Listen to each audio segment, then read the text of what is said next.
ముఖ్యంగా సమస్యల యొక్క వివాదాన్ని పరిష్కరించుకోవడానికి మధ్యవర్తిత్వం అన్నది ఏదైతే ఉందో, మీడియేషన్ ఏదైతే ఉందో అది చాలా ప్రాముఖ్యత వహిస్తుందని నిన్న justice Suryakant Mishra, supreme court chief justice అయినటువంటి సూర్యకాంత్ గారు చెప్పడం జరిగింది.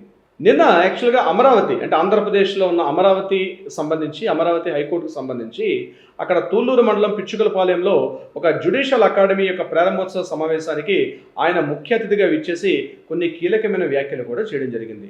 మనం యాక్చువల్గా ఈ మధ్యవర్తిత్వం ద్వారా ఇప్పుడు ఎలైట్ క్లబ్స్ కానీ సభలు సమావేశాలు ఇట్లాంటి నగరాలకు మాత్రమే పరిమితం కాకుండా గ్రామ స్థాయిలో, మండల స్థాయిలో, జిల్లా స్థాయిలో అనేక రకాల సివిల్ వివాదాలు చాలా వరకు జరుగుతూ ఉంటాయి. ఇక్కడ కొన్ని రకాలుగా పట్టు విడుపులు కొన్ని రకాలుగా ఉండాలి. అంటే చెప్పే వ్యక్తిలో కూడా ఒక సరైనటువంటి అవగాహన ఉండాలి.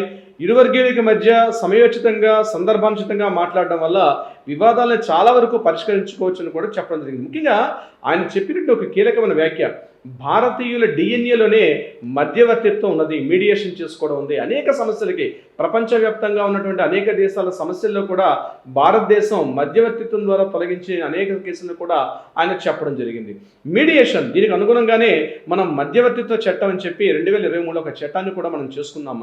అంటే ముఖ్యంగా వివాహాలు, కుటుంబ సమస్యలు, చిన్నపాటి ఆర్థిక వివాదాలు, సివిల్ తగాదాలు, భూ తగాదాలు వీటికి సంబంధించి కూర్చుని మాట్లాడుకోవడం వల్ల అమూల్యమైనటువంటి కోర్టు సమయాన్ని, అంతేకాకుండా మనం అన్నెసరీ పాకెట్ బర్డెన్ కూడా తగ్గించుకోవచ్చు మీడియేషన్ ద్వారా అని చెప్పి మధ్యవర్తిత్వ చట్టాన్ని 2023లో తీసుకొని రావడం కూడా జరిగింది.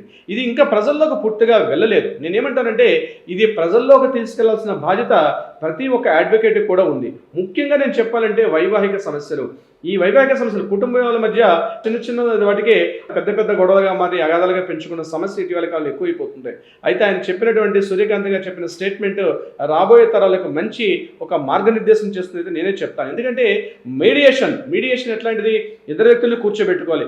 ఏ ఒక్కరి వైపు సపోర్ట్గా కాకుండా ఎలా జరుగుతుంది, చట్టం ఏం చెప్తుంది, న్యాయం ఏం చెప్తుంది, మన చట్టాలు ఏం చెప్తున్నాయి, చట్టాలకు అనుగుణంగా ఏ ఒక్కరికి పూర్తిగా ఇబ్బంది కలిగించే విధంగా కాకుండా చట్ట పరిధి లోబడి మధ్యవర్తిత్వం చేసుకోవడం వల్ల చాలా వరకు సమస్యలు తొలగుతాయని చెప్పి సూర్యకాంత్ మిశ్రా గారు చెప్పడం అనుకూలంగానే ఆయన కూడా చెప్తున్నారు. కౌలాలంపూర్లో ఇంటర్నేషనల్ మీడియేషన్ సెంటర్ కూడా ఉంది, కౌలాలంపూర్ మలేషియాలో కూడా.